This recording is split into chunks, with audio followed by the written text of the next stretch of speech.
지금은 모의고사 시간이 아니니까 원래 문제가 어떻게 나왔고 중요한 포인트가 어떤 거였는지 정도만 체크하고 그다음에 원래 시험 치신 분들이 내가 체크한 포인트와 내가 어떤 지점에서 실수를 했고 또 어떤 거는 잘했는지 그리고 합격생 답안을 보면서 저분의 답안이 저 정도 합격 점수가 나오고 그럼 나하고 비교해 봤을 때 가장 큰 차이점이 뭔지 이런 것들을 좀 체크해 보셔야 되고 저는 사실 원래 이 답안을 보여드릴 때 제가 이분이 그동안 수험 기간이 조금은 긴 편이에요. 근데 그동안 굉장히 힘들어 하셨어요. 매 시험이 끝날 때마다 거의 계속 합격권에 있었는데 계속해서 한 과목이 점수가 아주 조금 막 1, 2점 꽈락 나고 막 1, 2점 미스로 이렇게 되고 계속 그랬는데 그러니까 해마다 이제 학기가 시작될 때 매년 선생님 이 공부를 계속 해야 될지 말아야 될지 모르겠습니다.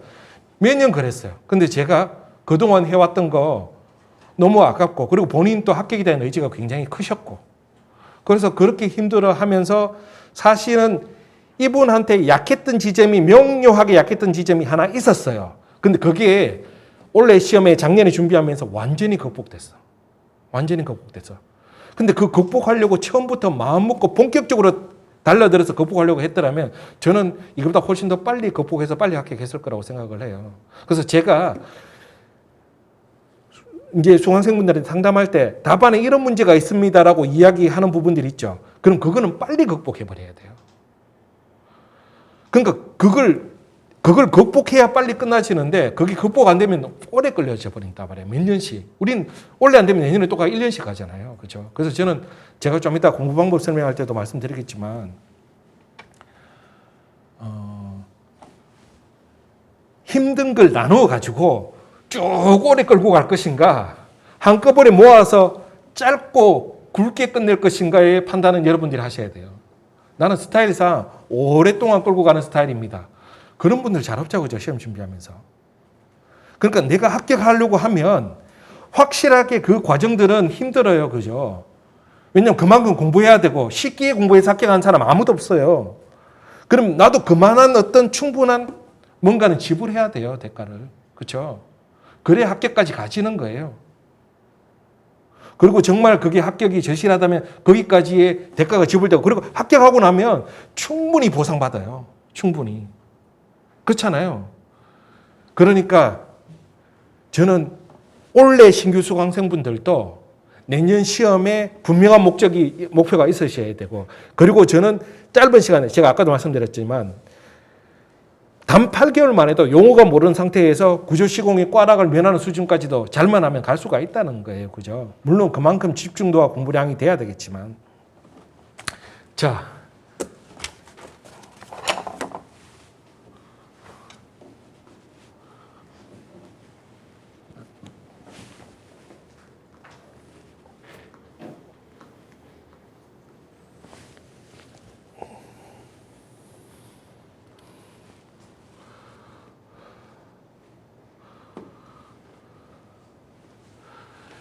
1번 문제. 자, 구조 문제부터 먼저 살펴볼게요. 조선 후기 중군한 경복궁에 대하여 다음 어려움에 답하시오. 식이 나왔고 건축 나왔어요. 그죠? 자, 종단면도의 단면선은 물의 흐름 방향. 종단면도의 단면선은 물의 흐름 방향. 이게 뭐냐 그러면 자, 이렇게 물이 흘러가요. 그죠? 그다음에 여기에 다리가 놓여 있어요. 그렇죠? 그럼 물이 이쪽 방향으로 흘러가죠. 그럼 이 단면선이 어디가 돼요? 여기가 되죠. 그렇죠. 이것 때문에 사실 헷갈린 분들이 있으셨어요. 근데 이거 모르더라도 여기를 요구했잖아요. 인면을. 그렇죠. 사실 인면 구조와 단면 구조는 유사하거든요. 이쪽의 인면과 단면은. 그러면 이쪽을 두 개를 요구하지는 않을 거 아니에요. 비싼 도면은. 그럼 하나는 이쪽이라고 생각해 주는 게 합리적인 거겠죠. 그죠? 약간 헷갈릴 수 있기는 했는데 그냥 사실은 근데 이런 게 있어요. 시험 칠 때는요. 정상적인 사고 상태는 아닙니다. 어떤 분들은 굉장히 뇌가 많이 활성화되어 있어서 아주 빠르게 예민하게 딱딱딱 명료하게 캐치하는 분들도 있으시고요. 어떤 분들은 긴장을 해서 정상적인 어떤 판단을 좀 못하는 경우들도 많아요. 대부분이에요, 사실은. 그러니까 그 긴장된 상황 속에서 문제를 풀 때 문제가 친절해 주지 않으면 판단하는 게 조금 어려울 수도 있죠. 그럴 때는 내가 조금 여유를 가지면서 분석해야 되라는 그런 훈련들과 시험에 대한 많은 경험치가 필요합니다. 그래서 보면 경회로에 조성된 달이 가장 남쪽에 위치한 달이 평면, 인면, 종단면 작도하고 부재명칭 기입하고 구조인 특징. 금천에 조성된 영적의 평면, 인면, 종단면 작도하고 부재명칭, 구조인 특징. 자, 영재교, 쌍원교. 비교되는 거 평속교. 쉽게 유추할 수가 있었죠. 그죠? 그리고 평속교와 쌍원교는 도면도 생각보다 그렇게 어렵지는 않은데 다만 이 물이 흐르는 이 부분의 종단면들은 일반적으로 잘 요구되어지거나 연습하지 않는 부분이었기 때문에 특히 홍해계 쪽은 그쪽을 잘라서 뭔가를 정보를 얻을 만한 게 별로 없어요. 평속교는 그쪽을 잘라서 얻을 만한 정보가 많죠. 그죠? 거기에 인면상으로 도연을 지는 부재가 멍에부터 시작해가지고, 그죠? 그러니까 이런 정보, 교각이 그 단면으로 교각이 몇 개가 서 있는지도 알아야 되고, 그죠? 근데 홍해교는 그쪽을 잘라서 그 부분을 잘라서 얻을 수 있는 정보가 별로 없기 때문에 별로 그러니까 그 수험생들이 많이 안 돼 있었단 말이죠. 그죠? 근데 대부분 상황이 일단 보면 정확하지 않는 도면인데 대략적으로 이제 구조를 아니까 그 지점 잘라가지고 도면들을 전부 다 대략적으로 만들어냈어요. 자, 조선시기에 조성된 서울 숭례문. 자, 건축이 나왔고요. 답하시오. 20점. 문루 하청 주간포예요. 그죠? 주간포의 측면도 작도, 부재 명칭 기입하고 그 특징에 대해서 설명하시오. 그러면 하청에 있는 주간포의 도면을 요구했고, 그죠? 도면을 요구했고 공포 특징을 써라 그랬어요. 얘는 하청이 몇 출목이에요? 내외 2출목이죠. 상층은 굉장히 특이하죠. 외삼 내이죠. 외삼 출목이 된 구조적인 이유도 알아야 되죠. 그죠? 그 다음에 이 건물은 어느 시기 건물이에요? 조선 초기. 조선 초기 공포의 특징이 다 반영되어 있잖아요. 조선 초기 공포의 특징이. 그렇죠? 형태적인 특징 말고 제가 규격에서도 시기적인 특징이 있다고 제가 말씀드렸어요. 어디에서? 첨차에서. 그렇죠? 소첨, 대첨의 첨차는 위치별로 형태도 달라요. 맞죠? 주심상이나 칠목상이나. 맞죠? 그 다음에 소첨과 대첨의 규격이 소첨, 대첨 올라가는데 다 동일한 경우도 있지만 소첨과 대첨이 주심상과 칠목상의 규격이 달라지는 시기도 있죠. 이 시기는 동일한 시기. 그죠? 이 시기 조선 초기는 조선 초기 남아있는 것만. 그래서 이런 특징이라든가 이런 것들 물론 10점이니까 도면 넣고 뭐 늘 삶에 대한 특징 들어가고 첨차에 대한 특징 들어가고 여러 가지 이야기 해 들어가겠지만 굉장히 많은 걸 넣을 수 있는 시간적인 이유는 안 되더라도 그런 중요한 몇 가지 정도는 이렇게 체크를 해 들어가야 되겠죠. 그죠? 자, 그 다음에 문우 하청 주간포 협칸의 분해 조립도 이제공 위치 투상도 분해 조립도의 투상도라는 거는 결구되어 있는 것보다 이렇게 조립되어지는 그 과정을 볼 수 있는 거는 투상도를 작도하라는 거잖아요. 그죠? 이제공 위치. 그러면 단면도 상에서 내가 이제공, 그러니까 단면도가 작도되면 그 부분에 인면으로 살미는 그릴 수 있죠. 우리가 살미를 인면으로 그리는 거는 공포에서 여러 번 교재도 있고 여러 번 이렇게 보잖아요. 그죠? 그럼 그거는 투상도를 그릴 때는 두께만 줘버리면 되죠. 약간만. 그리고 인면에서 결구되는 결구 위치는 나왔죠. 출목에 따라서. 그죠? 주심과 앞뒤 두 개, 이 출목. 거기 첨차들이 끼워질 거 아니에요. 그죠? 그럼 그걸 약간만 털어서 생각해보면 해. 그 대신 시간은 꽤 걸려. 다른 문제를 다 풀고 난 다음에 시간이 여유 있었으면 충분히 여유를 갖고 풀 수 있는 상황이 되는데 여유가 없으면 내가 차분히 생각해보면 풀 수 있는데 라고 생각하는 그는 시험 칠 때는 의미 없죠.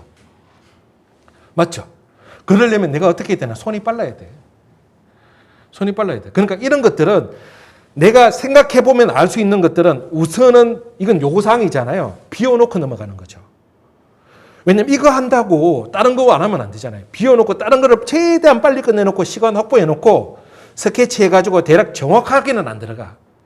이 학교생 답안도 정확하게는 안 들어가. 대략적으로 유사한 방식으로 삶이 그리고 거기 올라가는 첨차들 몇 개 그려가지고 구성을 해주면 어느 정도 기본 점수는 나오겠죠. 그죠? 그래서 이 부분에 대해서도 사실 막 시험 치고 난 다음에 수험생들이 화가 많이 났어요. 아니 이런 분해 조립 투상도까지 요구하면 우리가 시험을 어떻게 치냐고.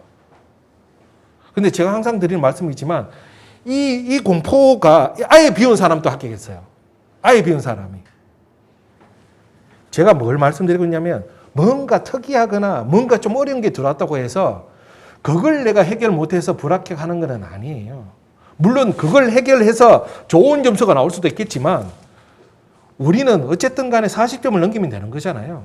그러면 자, 40점이 정상이라고 생각하면 그 40점까지 갈 수 있는 수없이 많은 길들이 있어요. 근데 그 중에서 어려운 길 말고 정말 힘든 길도 있어요. 근데 제가 보기에 여러분들이 가장 빠르게 갈 수 있는 길을 여러분들한테 저는 안내해 드릴 거예요. 그 대신 그 길이 가는데 쉽지는 않아. 빠르기는 한데. 그래도 여러분들 빨리 가고 싶잖아요. 그죠? 그죠? 속도가 중요하니까. 그죠? 자.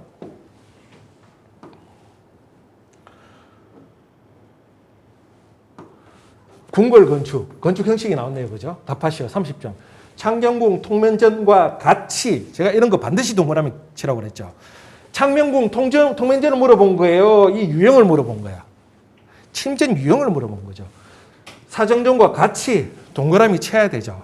그죠? 편전의 유형을 물어본 거예요. 그죠? 이 사정전을 물어본 게 아니라 용마루가 무량각인 건축의 종단면도, 그러니까 침전 건물이 일반적으로 무량각이 많잖아요. 그죠? 그래, 침전 건물의 무량각에 대해서 물어본 거예요. 그죠? 무량각에 있는 건물의 종단면도, 그러니까 꼭 통명전이 아니더라도 다른 건물이어도 아무 상관이 없다는 이야기가 됩니다.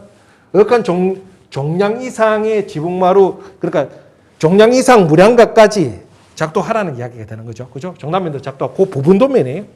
작도하고 목구조를 설명하시오. 여기서 목구조가 일단은 내가 봤을 때 이게 10점이고, 침전에 대해서 물어봤는데 도면은 그 윗부분만 요구했어. 그렇죠? 그리고 그 도면에 대해서 목구조를 요구했어. 이걸 침전 전체의 목구조를 평면구조부터 설명해야 되는지 아니면 이 부분의 목구조만 설명해야 되는지 헷갈리기 시작하는 거예요. 근데 확실한 거는 요구된 도면의 그 지점에서 쌍종도리부터 시작해서 단연의 구성 방식부터 시작해서 설명해야 될 게 꽤 많거든요. 맞죠? 그럼 거기에 집중해야 될 건지 아니면 침전 전체를 집중해야 될 건지를 판단을 해야 되는 거죠. 그 다음 문제도 한번 보자고요. 그 다음에 우선은 사정전과 같이 용마루가 양성마루인 건물의 종단면도, 여기도 억한 종량 이상, 그 다음에 지붕마루 이하, 그러니까 양성마루까지 종량 이상 양성마루까지 도면 작도해놓고 목구조 설명하시오 해놨어. 그래서 이 두 건물이 각각 10점인데 사정전과 그냥 편전과 침전 건물 전체를 비교하는 문제를 보기에는 덩어리가 너무 큰 거잖아요. 너무 큰 거잖아요. 그러면 요 지점의 가구 구조에 대해서 핵심이고, 내가 나중에 시간이 되면 침전 건물과 편전 건물의 특징을 내가 알고 있으니 키워드라도 조금은 포함시키면 되겠다. 요 정도가 베스트죠. 그죠? 자, 그 다음에 향원전 발구조사가 기준으로 온돌평면 개념도라는 건 어떤, 그냥 평면도가 아니라 평면이 어떻게 구성되어 있는지 개념을 파악할 수 있는 도면을 말하는 거예요. 그죠? 자, 그거 특이점 설명하시오. 이건 이미 제가 설명드렸죠. 조금 전에. 그죠? 어려운 문제가 아니었고, 이거는 이제 우리 수강생들 대부분 다 잘했던 문제이기는 해요. 그죠? 자, 요렇게 해서 세 문제가 나왔었고. 자, 1번 문제, 2번, 요 3번 문제는 너무 잘 준비되어 있는 부분이었어요. 그죠? 너무 잘 준비되어 있는 부분이고. 근데 이렇게 잘 준비되어 있는 부분도 공부가 안 되어 있으면 해결을 못 하는 거잖아요.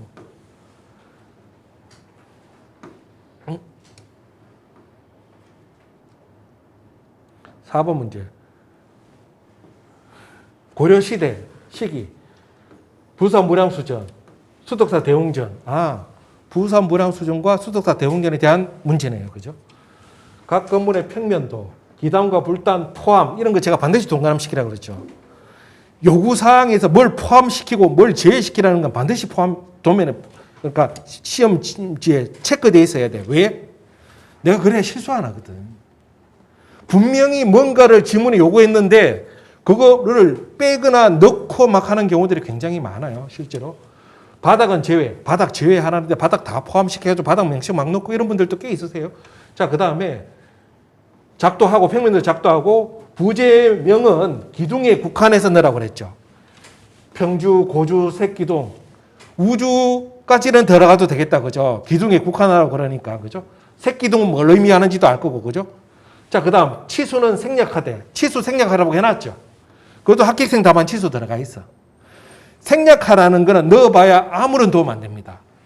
빼라는 건데 넣어봐야 도움, 배점에는 아무런 도움 안 돼. 빼라는 거는 명확하게 빼버리는 거야. 확실하게. 왜? 빼도 되니까. 아무리 중요한 것도 출제자가 빼라고 그랬잖아요. 그죠? 그 다음에 치수는 생략하지만 주카는 상대적 폭을 고려해 작도하라. 이건 무슨 의미입니까? 비례감 있게 작동하라는 이야기잖아요. 그죠? 주칸의 비례에 맞춰서 도리통에 억칸, 협칸, 정칸, 협칸, 택칸의 비례에 맞추고 양통에도 역시 그 비례를 맞춰서 도리통과 양통의 비례를 맞춰서 도면 작도하고 기단 넓이도 건물 형태에 맞춰서 도면 작도하라는 거잖아요. 자, 부서 무량수는 지붕 형태가 뭐예요? 팔짝집이죠. 팔짝집은 전후 처만 내밀기와 좌우 처만 내밀기가 달라야 동일해요. 동일하죠. 그럼 기단 내밀기는 전후 좌우 기본적으로 유사하게 맞춰지겠죠. 그죠? 맞배집. 맞배집은 전후 처만 내밀기와 좌우 처만 내밀기의 차이가 발생하죠. 근데 일반적인 맞배집은 전후보다 좌우가 좁죠. 근데 고려시대는 어때요? 좌우 처만 내밀기가 도리통이 많이 빠져나가서 비교적 넓죠. 그래서 이런 건물들은 전후뿐만 아니라 좌우도 꽤 넓이 있게 기단부가 형성되죠. 이게 시기적인 특징인 건물인 거잖아요. 그죠? 그런 거 반영해주고 다 알아요. 이거는 너무 중요한 건물이기 때문에 도면도 대부분 상위도는 잘 작도하고 평면도잖아요. 그죠? 단면도도 아니고. 그죠? 그럼 명칭 놓고 그 다음 여기서 한 가지 더 요구됐어. 부사 문화선 팔짝 지붕이고 수사 대형전 맞배 지붕인데 기둥과 주칸의 폭은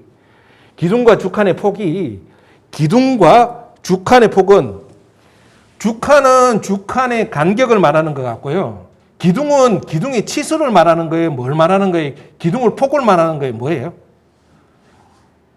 그럼 기둥과 주칸의 폭이라는 거는 뭘 말하는 거예요? 주칸 폭은 알았어.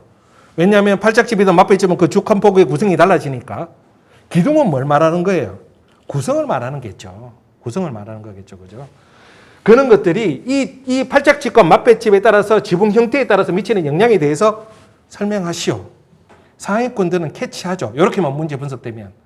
하나는 맞배집, 하나는 팔짝집이니까 특히 이 부서 무량 수준은 팔짝집 구성상에서 외기가 있어요, 없어요?